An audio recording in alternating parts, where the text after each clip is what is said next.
1911 का साल 2 मायनों में भारतीय इतिहास के लिए अविस्मरणीय है।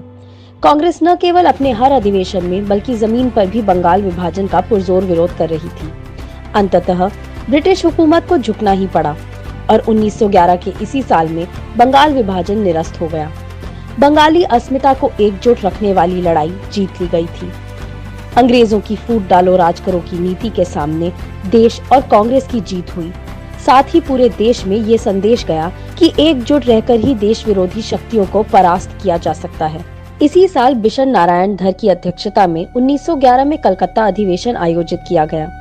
इसी अधिवेशन में बंगाल की माटी के सपूत और विश्व के महान कवि रविंद्रनाथ टैगोर द्वारा लिखित जनगण मन को पहली बार गाया गया। पहली बार गाए जाने के बाद से ही जनगण मन भारतीय जनता में देशभक्ति का प्रतीक बन गया। यही कारण है कि 1950 में जनगण मन को राष्ट्रगान का दर्जा दिया गया।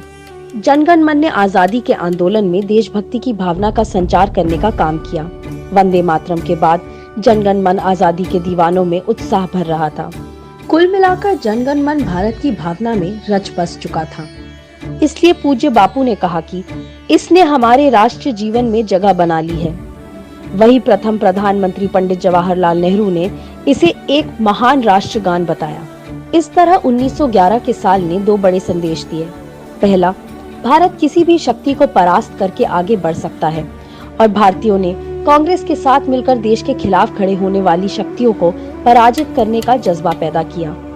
दूसरा, जनगण मन के उदय के जरिए पूरे भारतवर्ष में देशभक्ति की लहर चरम पर पहुंची।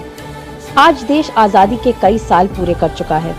आज हमें ये समझने की आवश्यकता है कि हमारे पूर्वजों ने देश को एकजुट बनाए रखने के लिए कितने बड़े बलिदान दिए हैं, संघर्ष किए हैं। हमें उनके बलिदानों और संघर्षों को बेकार नहीं जाने देना है। हम सबको एकजुट होकर अंदर और बाहर दोनों तरह के दुश्मनों से देश की आजादी की रक्षा करनी है। जय हिंद।